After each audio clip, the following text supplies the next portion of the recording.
The noise of Alex's voice cut through the clinking of dishes like a sharp knife. "Alara, bring me some tea now." I paused, my hand in soapy water. "Wait, I'm doing the dishes." "What?"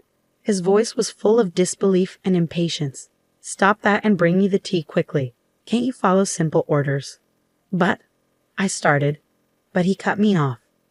"What a useless wife you are. Make me some sweet coffee, please." It was Mrs. Whitmore, my mother-in-law, speaking from the living room. She was eating a slice of cake she'd taken from the fridge, her eyes glinting with spite. I sighed, looking at the pile of dishes. "There are so many. Leave them for later. Just do what we say, useless wife." Alex's words hit like a whip, each one stinging. I was Alara, a 28-year-old working mother feeling trapped in a life that felt more like a prison than a home. I got married at 23, hoping for love and companionship. Instead, I found myself stuck with Alex and his demanding mother. Our 4-year-old son was my only source of joy in a bleak world. We lived in Alex's parents' house, a decision I had to accept under the pretense of taking care of Mrs. Whitmore after my father-in-law passed away. At first, I felt sorry for her, thinking she was grieving, but soon I realized I was just a pawn in her cruel game of domestic control. No matter how much I cooked, cleaned, or worked, it was never enough. My efforts were always met with scorn. My meals were either left untouched or harshly criticized. "The stir-fry is so half-hearted," Mrs. Whitmore would sneer. "Cook it properly from scratch." "I'm busy and can only make simple things," I'd say, trying to sound calm. "That's why I hate backtalk from a daughter-in-law," she'd snap. "Cook from scratch." "Why don't you cook then? You're a good cook, right?" I dared to ask once, immediately regretting it. "Why would I do housework when you're here?" Her response was cold and dismissive. "Are you out of your mind?" Their cruelty got worse over time. They stopped talking to me altogether, as if I were a ghost in my own home. My presence, once just unappreciated, now felt completely invisible. 5 years passed in this suffocating atmosphere. Alex and I turned 35 and 33, respectively. Our son grew up, but the heavy atmosphere in the house didn't change. My mother-in-law, now 63, seemed to enjoy my unhappiness. One evening, as I walked home from work, I felt the heavy realization sink in. My life seemed meaningless. To them, I was like a shadow, unnoticed and ignored. The only person who seemed to see me was my son. The idea of losing even that little bit of recognition was too much to bear. When I got home, I started cooking right away, trying to push away the sadness. I made mapo tofu, fried chicken, and a stir-fry with bell peppers and pork, hoping to make our dinner feel normal. "Bring me the mayo," Alex suddenly commanded, breaking his long silence. "Sure, here you are," I replied, handing him the mayonnaise. His first words to me in ages weren't thankful or conversational, just another command. It was too much, the final straw. I couldn't tolerate it anymore. The evening got worse when Mrs. Whitmore said, "Clean the toilet." "What? Right now?" I couldn't believe it. "Yes, right now," she insisted, her voice full of bitterness. I couldn't hold back my frustration. "Don't say such things while we're eating. It's disgusting, just like your heart," she hissed, and our argument quickly escalated, with Alex joining in, demanding. I apologized to his mother, but stood my ground for the first time in years. The conflict reached its peak, and I made a decision. I needed to get out of this toxic situation, for my son's sake as well as my own. I went to my room determined. I downloaded divorce papers, filled them out, and handed them to Alex. He was shocked, but I felt nothing but determination. "I'm filing these," I said firmly. As I faced my husband's surprised expression, I realized I had finally stepped out of the shadows. It was time to take control of my life. In the days after I declared my intention to divorce, there were a lot of angry looks and hurtful words, but in the middle of it all, I felt a strange sense of freedom. One evening, as I served dinner, Mrs. Whitmore looked at the meal with disgust. "You call this food? Even a child cooks better." I held back my frustration, focusing on my son's smile. "Eat up, sweetheart. I made your favorite tonight." Alex jumped in, sarcastic. "Oh, now suddenly you're the perfect mother, huh? What a joke." I could feel anger rising, but I stayed calm. "I'm just trying to make a nice dinner for our son." Mrs. Whitmore scoffed. "Don't act like you're better than us. You're just a nuisance in this house." The tension at the table was thick. Alex's insults kept coming.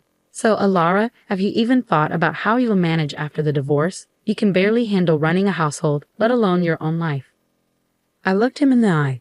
I've been supporting this family for years. I'm not worried about taking care of myself and our son. His smirk faded slightly, a hint of unease crossing his face. Mrs. Whitmore quickly stepped in.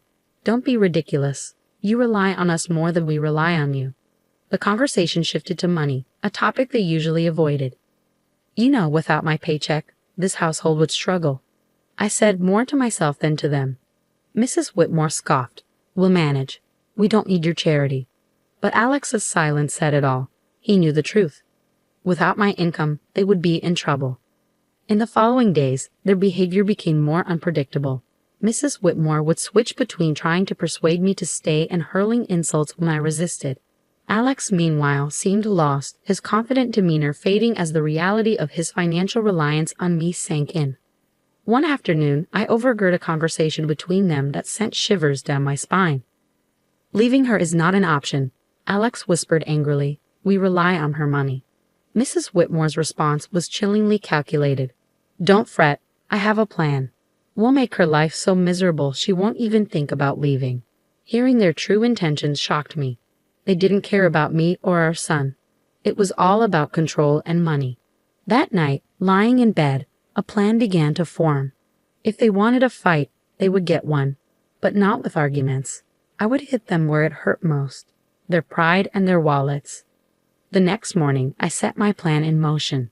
I contacted a lawyer, a sharp, no-nonsense woman.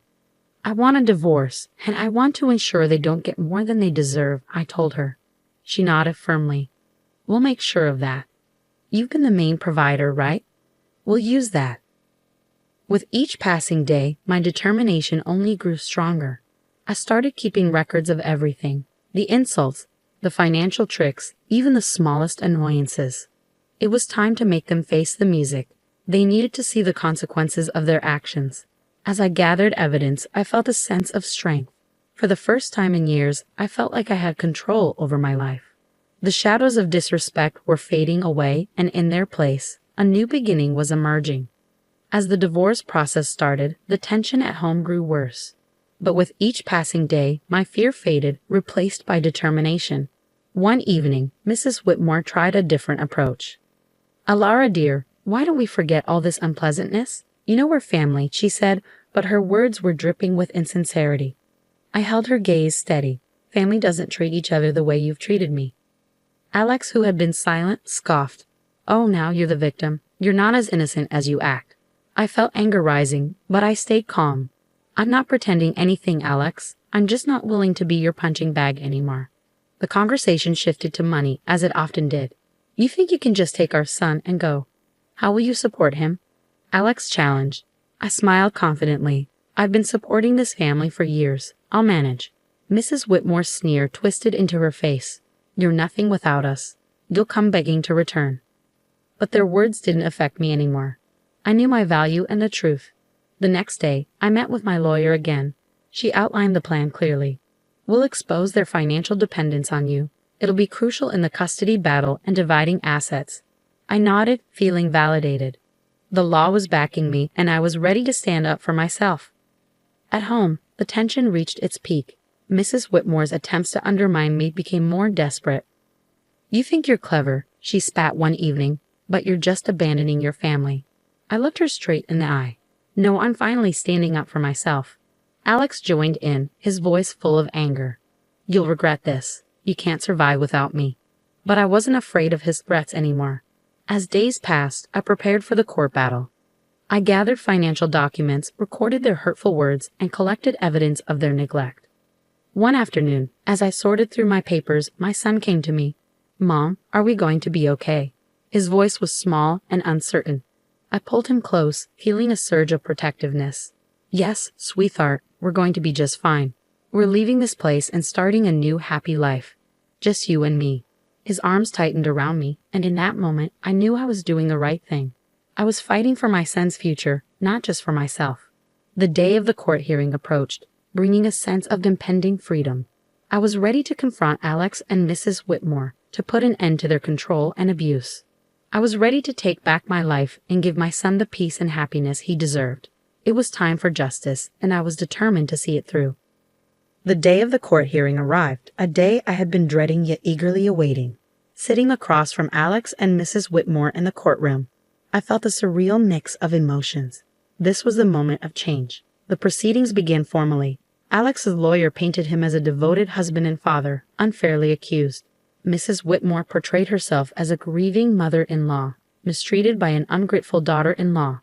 But their act was transparent, their lies obvious. When it was my turn to speak, I spoke clearly, my voice steady.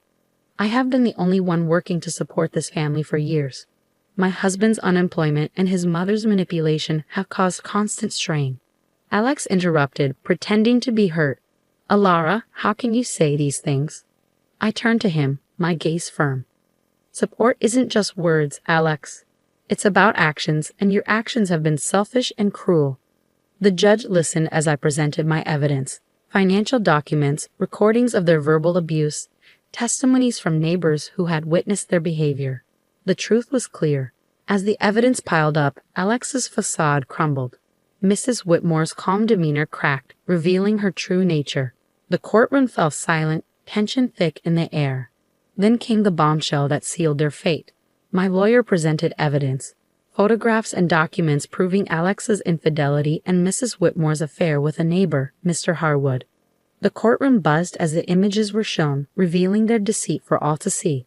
Alex paled, his eyes wide with shock. Mrs. Whitmore's anger twisted her expression, her hands shaking. You violated our privacy, she shrieked, her voice piercing. I met her gaze calmly. No, I exposed the truth, a truth you both tried to hide for too long. The judge called for order, but the damage was done. Their credibility crumbled, their lies laid bare. As the hearing ended, the judge's decision was clear. I was granted full custody of our son, and assets were divided fairly. Alex and Mrs. Whitmore were left with nothing but their ruined reputations. Walking out of the courtroom, I felt like a burden had been lifted. The years of manipulation and abuse were finally behind me. I had stood up to them and won. But the best moment was when my son ran into my arms outside, his face beaming with relief. We did it, Ma, he said happily. Yes, we did, I replied, hugging him tightly. We're free now. This is just the beginning for us. As we walked away together, I knew this victory wasn't just for me. It was for anyone who's ever felt small or powerless. It was for truth and fairness. It was the start of a new chapter, one filled with hope and a better future. The aftermath of the court ruling was swift and chaotic. News of Alex and Mrs. Whitmore's deceit spread quickly, staining their reputations in our small community. They could no longer hide behind their facade of respectability. In the days after the verdict, I focused on rebuilding my life with my son, but I couldn't ignore the satisfaction of knowing they were facing the consequences. One evening, while preparing dinner, I had an unexpected visitor. Mrs. Harwood, Mr. Harwood's wife, her eyes filled with tears. Alara, I heard everything. I can't believe what Sylvia, Mrs. Whitmore, did, she said, her voice trembling with pain. I invited her in, offering a cup of tea. As we sat at the kitchen table, she poured out her heartache. I trusted her as a neighbor, as a friend, and to think she was having an affair with my husband. I listened, offering comfort. It was clear Mrs. Whitmore's actions had caused more damage than she anticipated. The next day, I ran into Alex in town. He looked defeated, a shadow of his former self, his arrogance gone. I paused, facing him. What's left to say, Alex? He shifted uncomfortably, avoiding my gaze. I'm sorry for everything. I didn't realize how much I relied on you, on your strength. His apology, though belated, marked a shift in power. He had lost everything, his pride, his home, his family. And in that loss, he finally acknowledged his mistakes. But it was Mrs. Whitmore who faced the harshest consequences. Her affair with Mr. Harwood had not only tarnished her reputation, but also led to legal troubles. Mrs. Harwood had filed for divorce and was suing her for alienation of affection. I heard about Mrs. Whitmore's downfall through whispers and rumors from neighbors, painting a picture of a woman brought down by her own actions. She became an outcast, rejected by those she once called friends. One afternoon, I spotted her at the grocery store, her demeanor defeated as she hurried through the aisles. Our paths crossed, and our eyes met briefly. The resentment and defeat in her gaze were clear. "You did this to me," she muttered as she passed by. I watched her go, feeling a mix of pity and vindication. "No, Sylvia, you did this to yourself," I whispered to myself. The tables had turned, and the consequences of their choices were now unavoidable.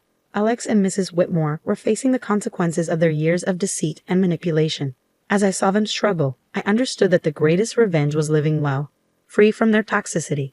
Refocusing on my son and our new life, I realized this wasn't just about revenge. It was about freedom, breaking away from abuse and control.